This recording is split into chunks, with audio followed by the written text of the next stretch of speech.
শুভ সকালে বন্ধুদের প্রতি রইল প্রীতি ও শুভেচ্ছা। সুন্দর একটা দৃশ্য আমার বোনদের জন্য আমি বলছি বা দেখাচ্ছি। এইভাবে কাঠিগুলো নেবে, যাদের বাড়িতে কাঠি আছে, এই তো কাঠিগুলো সুন্দর করে নিয়ে এইভাবে ঢুকাতে হয়। অনেকে ভাবে কী করে ঢুকাবো, এই তো এইভাবে ঢুকিয়ে দিতে হবে। সুন্দর করে ঢুকিয়ে এই তো ঢুকে গেল। এইবার কাঠিগুলো না পরিষ্কার করে নিতে হয়, বেশি পরিষ্কার করলে সুন্দর হয়।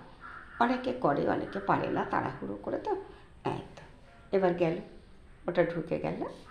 এইবার গেল, এই তো কী সুন্দর হয়ে গেল।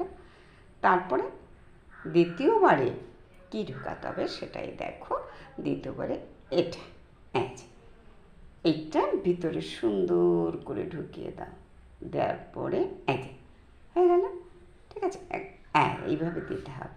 দিলে দেখ হয়ে গেল ঝাঁটা।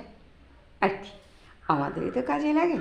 আমাদের সক্রিয়তা বজায় রাখতে হবে, নইলে হবে না। লেজি হলে হবে না, কুড়ে হলে আর কি এটা হয় না। কি সুন্দর হয়ে গেল ঝাঁটা বাঁধা। হ্যাঁ, আমাদের কুড়াতে লাগবে। নারকেলে গাছ থাকলে এগুলো সে বাড়িতে থাকবেই। হ্যাঁ, অনেকে কিনে নিয়ে আসে, পয়সা থাকলে তো কোনো ব্যাপার না।